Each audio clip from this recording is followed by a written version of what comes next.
So hello everyone, আসসালামু আলাইকুম। তো গাইজ আজকে আপনাদের সাথে মানে 2 দিন গেল কোনো ব্লগ ভিডিও শেয়ার করা হয় নাই বা ভিডিও বানানো হয় নাই। কিন্তু কী কারণে ভিডিও বানানো হচ্ছিল না এটাই আপনাদের বলতেছিলাম বা দেখাচ্ছিলাম। এটা ভিডিওগ্রাফি নিচ্ছিলাম আর কি। তো আমার হচ্ছে দেন হাতের মধ্যে খুবই ব্যথা পেয়ে আমার হাতের বুড়ি আঙ্গুলটা একটু মচকে যায়। তখন হচ্ছে এই বলিনাক মলমটা আমার খুবই কাজের, হয়তো কোমরও ব্যথা করলো বা কোনো জ্বরও পাইলে আর কি, আঘাত লাগলে ব্যথা পাইলে এই মলমটা খুবই কার্যকরী। এটার দাম মাত্র 100 টাকা। খুবই কাজের, কিন্তু নাম হচ্ছে বলিনাক, অনেকেই চিনে না। 2000-2500 টাকা মানে ভিজিট দেয়া ডাক্তারি করে গাইস, ওই 100 টাকা পেইন নাশক মলম দেয়। এটার নাম হচ্ছে বলিনাক। তো আপনারাও যদি এভাবে কোনোদিন মচকে যায় আর কি, তো মালিশটা ইউজ করতে পারেন। এই মলমটা যে কোনো মানে আর কি ঔষধের শপে, ফার্মেসিতে পেয়ে যেতে পারেন। তো হচ্ছে দেন আমার যেহেতু হাতের মধ্যে ব্যথা পাইছি, একলা একলা মাঞ্জা দিলে তো কমে না, লাগে না। তো আমার ননহরির লগে আমি কইছি, আপা আমার আঙ্গুলে একটা মাঞ্জা দিয়ে দাও। তো তাই মলম লাগাইয়া আসলে মাঞ্জা দিয়া দিছে। ও তো আমি হচ্ছে দেন মাঞ্জা দিয়া, আর থাইনোর লগে আসলে আমার খুবই বন্ডিং ভালো। আমি একা থাকলে রুমের মধ্যে আমার ননহরি আমার লগে সময় দেন।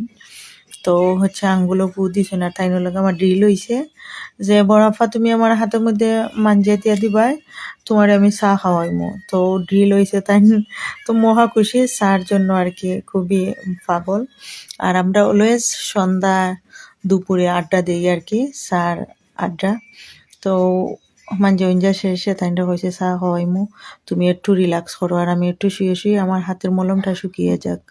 তখন হচ্ছে দেন মনে হচ্ছিল যখন কোমর টানাইয়া বইছি বা বেডের মধ্যে শুয়ে আছি, কিন্তু ফাওর মধ্যেও ব্যথা করতেছিল। ওই যে হাতের ব্যথার জন্য একটু জোর জোর লাগতেছিল, ফাও বেদনা করতেছিল। তখন হচ্ছে ফাওয়ের শুয়ে শুয়ে একে ফাওয়ের ব্যায়ামটাও করতেছিলাম। এটা হচ্ছে একটা একুপ্রেশার ব্যায়াম। তো মানে কোমরের বেদনা হইলে বা ফাও জিনজিন বা ফটফটি করলে, অথবা ফাও যদি চাবায়, তখন ফায়ের এই ব্যায়ামটা খুবই কাজে দেয়। এই ব্যায়ামটা নার্ভ ভালো রাখে। হাতেরও একুপ্রেশার ব্যায়াম আছে, ফাওয়েরও আছে। এটা রোগ টান টান করে ফাওয়ের মধ্যে, গুড়ালির মধ্যে অনেক কাজ করতে করতে যখন আমরা টায়ার্ড হয়ে যাই, তখন গুড়ালির মধ্যে বেদনা করে। আর এভাবে এই ব্যায়ামটা করলে আর কি ফাওয়ের বেদনাটা কমে যায়। আর যাদের ডায়াবেটিস আছে, সুগার আছে, এদের জন্য এই ব্যায়ামটা খুবই প্রযোজ্য। তো বেডে শুয়ে থাকলে আসলে ফাওরে এভাবে একটা ব্যায়াম করবেন, 10 মিনিট, 15 মিনিট, আধা ঘন্টা, পারলে আধা ঘন্টা করবেন। আর হচ্ছে দেন ফাইনালি রান্না করতে চলে গেলাম। তো উনার সাথে তো ডিল হয়েছে, বললাম চলে আসো কিচেনে। তো কিচেনে যাওয়ার বাদে হচ্ছে দেন আমি তো আজকে রান্না বান্না করতে হবে। তো খুবই সহজ রান্না, কিভাবে পাতলা সাতলা রান্না করা যায় তো প্রিপেয়ার করে নিয়েছিলাম। পেঁয়াজ আর পেঁয়াজের কলি কতটা ফলছি, আস্ত শুকনো মরিচ বাহরছি, আর আমার ফাতিলটা বললাম আর কি, মানে একটা খুবই সুন্দর নাইস একটা হান্ডি মাঝে আমি রান্না করবো, ফ্রাই প্যান আর কি। আর ই নালি পাতা হইলো মানে নালি পাট শাক আর কি।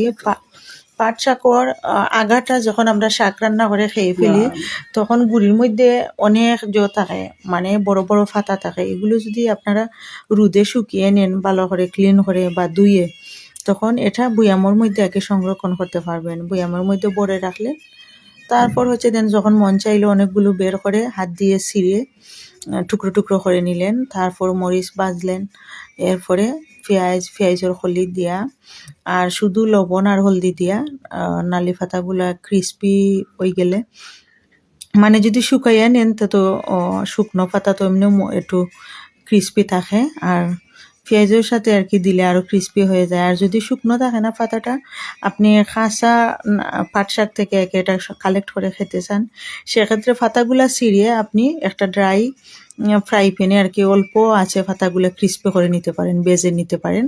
তারপর হচ্ছে দেন এভাবে পেঁয়াজ, রসুন, পেঁয়াজের টোকা, লবণ হলদি দিয়া সুন্দর করে নালি পাতাটা আবার বাজিয়ে নিতে পারবেন। আর ইতা নালি পাতা দিয়ে গাইজ ভাত খাইতে যে মজা, এটা প্রপার একটা বাঙালিয়ানা খাবার আমার কাছে। ও পাট শাক বিরান। আর আমি এর জন্য আর কি আপনাদের সাথে, আমি যেহেতু বালা পাই রেসিপিটা তুলে ধরলাম, আমার হাজবেন্ডও পছন্দ করেন। আগে দেখতাম গাইস, আমরা ছোটবেলা যখন দেখতাম যে আমরা বাড়ির আঙ্গিনায়, উঠোনে, গার্ডেনে আর কি নালি শাক মানে পাট শাক আর ডাঁটা শাক আর কি ফলানো হইতো।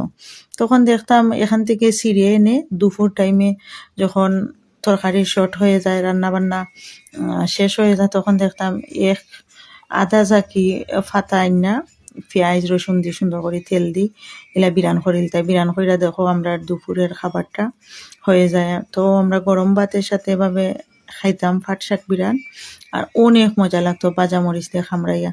তো আপনাদের সাথে কথা বলতে বলতে পেঁয়াজ লাল হয়ে গেল, বাদে আমার চিরা রাখা পাট শাকগুলা হালকা আছে আর কি আমি সুন্দর করে শুকিয়ে নিচ্ছিলাম। তারপর হচ্ছে দেন এখানে তেল দিয়ে ভেজে নিলাম, সল্ট হলদি আর পেঁয়াজ রসুন দিয়া আর পেঁয়াজের কলি দেওয়া বাজি লিছি। এখন যে ক্রিস্পি হয়েছে গাইস, আর যে মজার একটা গ্রান, আর এদিকে হচ্ছে মরিচ ভাজা তো আছে ওর সাথে। ও এখন হচ্ছে হওয়ার শেষে আমরা টেবিলে নিয়ে যাব। আমি আমার ফ্রাই প্যানটা আর সার্ভ করবো না, ফ্রাই প্যান সহ টেবিলে নিয়ে আর কি রেখে দেব। আর হচ্ছে দেন আমরা গরম ভাত পারবো, তারপর হচ্ছে টেবিলে বসে রাতের খাবারটা আর কি সেরে নেব, বা কোনো অলস দুপুরের খাবার হতে পারে। এটা খুবই সহজ রান্না আর অনেক ভালো খাবার, এটা খুবই প্রপার গ্রামীণ খাবার। তো এই তো খেয়ে নেব আর আপনাদের সাথে রেসিপি শেয়ার করলাম। ভালো লাগলে আপনারাও ট্রাই করবেন। তো থ্যাংকস ফর ওয়াচিং।